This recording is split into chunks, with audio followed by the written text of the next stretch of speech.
Hi, my name is John Kaiser. Today I'm going to talk to you about the production and controversy surrounding one of the most controversial movies ever made called Cannibal Holocaust.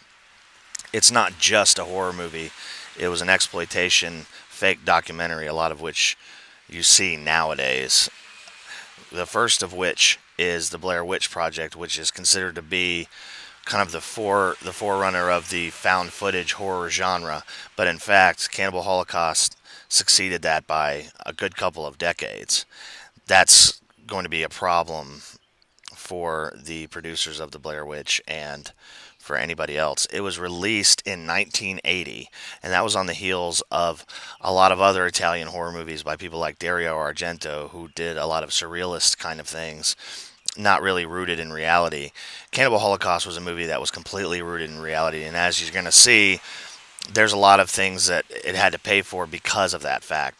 The cast was made up of a lot of Italian actors that could speak English, but most notable is Robert Kerman, whose previous credits included Debbie Does Dallas and a couple of other adult films. So right there begins the controversy surrounding the film. Next is that it was shot on a 16 millimeter camera, which made it look a lot more realistic. The director, Ruggero Deodato, got a lot of the influence for making this film from a lot of documentaries he'd seen earlier in his career, and clearly the world was not going to be ready for what he was going to do. The plot is a professor is sent into a rainforest to find four documentary filmmakers who were set out to make a documentary about the indigenous people, or the cannibals. And so the movie itself is based on his experiences trying to find their movie, that they were trying to create a documentary about these people. The production started with some really bad omens, one of which was an actor had a father who was murdered and had to leave the set during some principal filming during the first week. And that just was the beginning of a lot of bad things that would happen during the production of the film. Another of which was they had to take a lot of things out of the screenplay, like a piranha scene in which piranhas were set to eat not a real human leg, but a prosthetic human leg. But they couldn't get the piranhas under control, so they had to cut that scene completely out. But it just went to show that they were willing to go all the way as far as everything else concerned. Now, the biggest concern with the movie overall was the animal cruelty, which was they killed a muskrat, a snake, two monkeys, a pig, and there was a very famous turtle scene where they gutted a live sea turtle so that the natives could eat it. Now, is that considered cruelty? A lot of courts would think so. Oddly enough, the only sexually related controversy surrounding the film didn't have to do with the porn star in the film. It had to do with an actress who refused to get nude, and the director took her off to the side to yell at her in Italian. She also wanted to have sex with one of the lead actors before the actual sex scene to relieve the tension. It took place in the 10% of the rainforest that covers Venezuela, with two real tribes.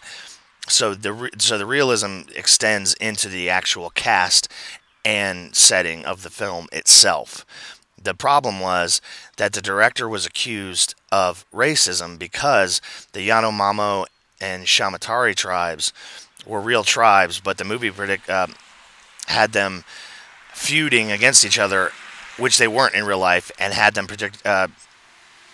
as cannibals, which they also weren't in real life. And again, these were two Brazilian tribes that are still around today. Robert Kerman, who, again, as you know, the Debbie Does Dallas actor, went around the press afterwards and said that he thought Deodato, the director, was a sadist, and that he got off on talking down to people and watching people squirm during the animal cruelty scenes and the sex scenes.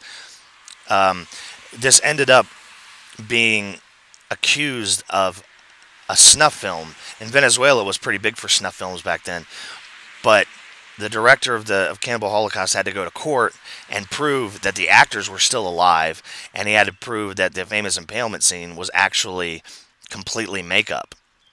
Now, it's been banned in a lot of countries. The count up to 2012 is 42, Malaysia, Singapore, Thailand, Germany, New Zealand, just being a few, because they couldn't get them on any kind of human cruelty laws. So it's been banned because of its own animal cruelty. The critics seem to be a little bit split on what this movie had anything to do with, whether it was social commentary or whether it was just gross pornography. There was also accusations of racism and all kinds of other things, but there was a lot of social commentary involved in this film, not the least of which was some allusions that it made to Vietnam. Since Cannibal Holocaust release, there have been a lot of movies made by mainstream directors that have gained influence from the film. Cloverfield, VHS, The Last Exorcism, as you can see there.